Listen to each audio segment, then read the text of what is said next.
പാലക്കാട് അട്ടപ്പാടിയിൽ കർഷകൻ ആത്മഹത്യ ചെയ്തതിൽ കോൺഗ്രസിന്റെ പ്രതിഷേധം. അട്ടപ്പാടി ട്രൈബൽ താലൂക്ക് ഓഫീസിലാണ് പ്രതിഷേധം. പാലക്കാട് ഡെപ്യൂട്ടി കളക്ടറുടെ വാഹനം പ്രതിഷേധക്കാർ തടഞ്ഞു. ദൃശ്യങ്ങളിലേക്ക്.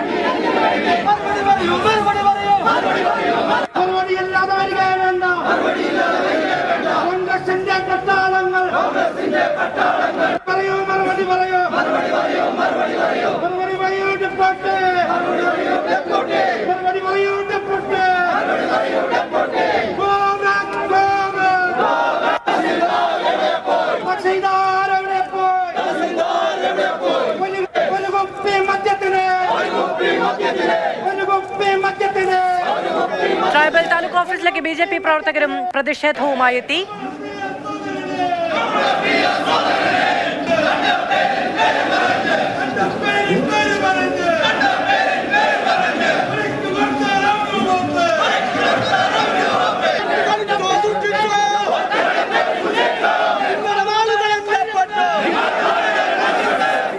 ഗോകുൽ VS വിവരങ്ങളുമായി ചേരുകയാണ്. ഗോകുൽ, തണ്ടപ്പേരിന് അപേക്ഷ നൽകിയപ്പോൾ ഒരു കർഷകൻ വില്ലേജ് ഓഫീസിൽ നിന്ന് കേട്ട വാർത്ത അദ്ദേഹത്തിന്റെ പേരിലല്ല ആ സ്ഥലം എന്നുള്ളതാണ്. മുഴുവൻ രേഖകളും സമർപ്പിച്ചുവെങ്കിലും വില്ലേജ് ഓഫീസിൽ നിന്ന് ദുരനുഭവം ഉണ്ടായതിനെ തുടർന്നാണ് ഭർത്താവ് ആത്മഹത്യ ചെയ്തത്, കർഷകനായ കൃഷ്ണസ്വാമി ആത്മഹത്യ ചെയ്തത് എന്നുള്ളത് കുടുംബത്തിൽ നിന്നുള്ള ആരോപണമായി ഉയരുകയുമാണ്. രാഷ്ട്രീയ പ്രതിഷേധവും ഉണ്ടാകുന്നു. തീർച്ചയായും കൃഷ്ണസ്വാമി 2018 വരെ കൃഷ്ണസ്വാമിയുടെ അമ്മയുടെ പേരുള്ള ഭൂമിയാണ്. 2018 വരെ കരമടച്ച ഭൂമിയാണ്. പെട്ടെന്ന് ഒരു ദിവസം അപ്പോൾ തനിക്ക് അങ്ങനെ ഒരു ഭൂമി ഇല്ല എന്നുള്ളതും തൻ്റെ ഭൂമിയിൽ മറ്റൊരാൾ കരമടച്ചിരുന്നു എന്നുള്ള വിവരമൊക്കെ പിന്നീടാണ് കൃഷ്ണസ്വാമി അറിയുന്നത്. അദ്ദേഹത്തിന് വളരെയധികം വേദനയുണ്ടാക്കി. അതാണ് അദ്ദേഹത്തിൻ്റെ ആത്മഹത്യയിലേക്ക് നയിച്ചതെന്നാണ് കുടുംബം ആരോപിക്കുന്നത്. ഇപ്പോൾ ഈ വിഷയത്തിൽ വലിയ പ്രതിഷേധമാണ് അട്ടപ്പാടി ട്രൈബൽ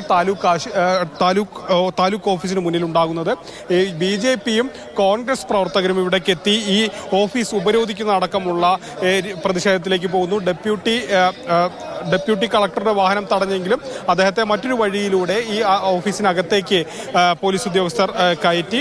അതേസമയം ഇതൊരു ഒറ്റപ്പെട്ട സംഭവമല്ല, അട്ടപ്പാടിയിൽ ഇതൊരു ഒറ്റപ്പെട്ട സംഭവമല്ല എന്ന് തെളിയിക്കുന്നതാണ് ഈ സിവിൽ സ്റ്റേഷന് മുന്നിലെ കാഴ്ചകൾ. ഇദ്ദേഹവും ഈ നമുക്കിപ്പോൾ നമ്മളോടൊപ്പം ഒരാൾ ചേരുന്നുണ്ട്. എന്താ പേരെന്താണ്? എൻ്റെ പേര് സുരേന്ദ്രൻ. ഇദ്ദേഹവും ഇതേ സമാനമായ രീതിയിൽ തണ്ടപ്പേരിന്റെ പ്രശ്നം അനുഭവിക്കുന്നതാണ്. എന്താണ് ഇതാ ഈ തണ്ടപ്പേരിനുള്ള പട്ടയം, ഇതാ ആധാരം, ഇതാ കരമടച്ച രസീത്, ഇതാ ഇവിടെ ഞാൻ അവർക്ക് കൊണ്ടു കൊടുത്ത അവർ തന്ന ലിസ്റ്റ്. ഈ സാധനം ഇപ്പം ഇല്ല എന്നാണ് അവർ പറയുന്നത്. എനിക്കിപ്പോൾ സ്ഥലമില്ല, അവിടെ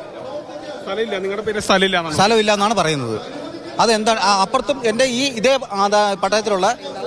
പട്ടയത്തിലുള്ള ഇതേ സ്ഥലം വാങ്ങിയ ആൾക്കാർക്ക് അവർക്കൊക്കെ തണ്ടപ്പേരുണ്ട്. എനിക്ക് മാത്രം ഒറിജിനലുള്ള എനിക്ക് മാത്രം തണ്ടപ്പേരില്ല. അതെന്തുകൊണ്ടാണ്? അല്ല, 1 വർഷമായി. എന്തെങ്കിലും മറുപടി ലഭിച്ചിട്ടില്ല? ഇല്ല, അവർ പറയുമ്പോൾ അവർക്ക് സമയമില്ല. ഈ എന്താ പറയുക, ബിന്ദു ഇവിടുത്തെ വില്ലേജ് ഓഫീസറോ അല്ലേ, അവർ മാഡം മാഡം ചെല്ലുമ്പോൾ അവിടെ ഇരിക്കാൻ പറയും. അത് കഴിഞ്ഞാൽ പിന്നെ ഒരു പ്രതികരണമില്ല. അവരെ സമയം കഴിയുമ്പോൾ അവർ ഇറങ്ങിപ്പോകും. ഏത് വർഷമാണ് ഇത് പട്ടയം ലഭിച്ചത്? നോക്കൂ, എനിക്ക് അതിൻ്റെ ഇതാ കണ്ടോളൂ. ഇത് ആരെയുണ്ട്? മറ്റെല്ലാ രേഖകളും ആദിവാസി പ്രശ്നമുള്ള ഭൂമിയോ ഒന്നും അല്ലാതെ ഇത് അഗളി വില്ലേജിൽ മാത്രമാണ് ഈ റീസർവ് വരാത്തതും ഇതേമാതിരി തണ്ടപ്പേരിന്റെ പ്രശ്നം വന്നേക്കുന്നത്. ബാക്കിയുള്ള വില്ലേജ് എല്ലാം കഴിഞ്ഞല്ലോ. ഇതെന്താ ഇവിടെ ഇങ്ങനെ ഈ പ്രശ്നം വരുന്നത്? ലോൺ എടുക്കാനോ മറ്റു ആവശ്യങ്ങൾക്കൊന്നും ലോൺ എടുക്കാൻ ഒരാൾക്ക് ജാമ്യം നിൽക്കാൻ പോലും പറ്റില്ല. പേരെന്താണ്? എൻ്റെ പേര് സുരേന്ദ്രൻ. സ്ഥലം എവിടെയാ? ജെല്ലിപ്പാറ ഹൈസ്കൂളിന് തൊട്ട് താഴെ.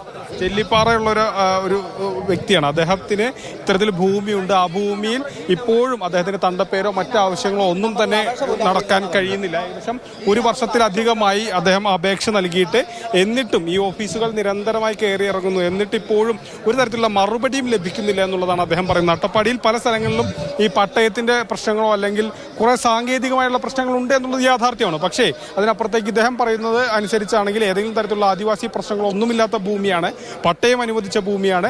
എന്നിട്ടും അവിടെ തന്റെ പേരിൽ തണ്ടപ്പേര് ലഭിക്കുന്നില്ല എന്നുള്ളതാണ്. ഇതൊരു വലിയ പ്രധാനപ്പെട്ട വിഷയം കൂടിയാണ്. 2018 വരെ കരമടച്ച ഭൂമിയാണ്, പിന്നീട് മറ്റൊരാൾ കരമടയ്ക്കുകയാണ്. ഈ കാര്യങ്ങളൊക്കെ നോക്കാനും പരിശോധിക്കാനും അത് നീതിയുക്തമായി രേഖാമൂലം എത്തുന്ന ആളുകൾക്ക് നീതിയുക്തമായ പരിഹാരം കാണാനും വേണ്ടിയിട്ടാണ് ശമ്പളം വാങ്ങി ഉദ്യോഗസ്ഥർ അവിടെ ജോലി ചെയ്യുന്നത്. പക്ഷേ ഒരു സുപ്രഭാതത്തിൽ 2018 വരെ കരമടച്ച ഒരു ഭൂമി സ്വന്തമല്ല എന്ന് തിരിച്ചറിയുന്നു. എല്ലാ രേഖകളും ഹാജരാക്കിയിട്ടും അതിന് അനുമതി കിട്ടുന്നില്ല എന്ന് പറയുന്ന സാഹചര്യം സാഹചര്യമാണ് ഉണ്ടാകുന്നത്. അത് ഒരൊറ്റ കർഷകന് മാത്രം അനുഭവിക്കേണ്ടി വന്ന പ്രശ്നമല്ല എന്ന് വ്യക്തമാക്കുകയാണ് അവിടെ കയറി ഇറങ്ങുന്ന മറ്റുള്ള ആളുകളുടെ പ്രതികരണം കൂടി കേൾക്കുമ്പോൾ. ഇതിൽ റവന്യൂ വകുപ്പ് ഇടപെടേണ്ടതാണ്, എത്രയും പെട്ടെന്ന് പരിഹാരം കാണേണ്ടതാണ്. ഒരു ജീവനഷ്ടം ഉണ്ടായിരിക്കുന്നു, മറ്റുള്ളവരെ സമാനമായ അനുഭവങ്ങളിലേക്ക് തള്ളിവിടാതിരിക്കുക എന്ന് പറയുന്നത് ഉത്തരവാദിത്തമാണ് ഭരണാധികാരികളുടേത്.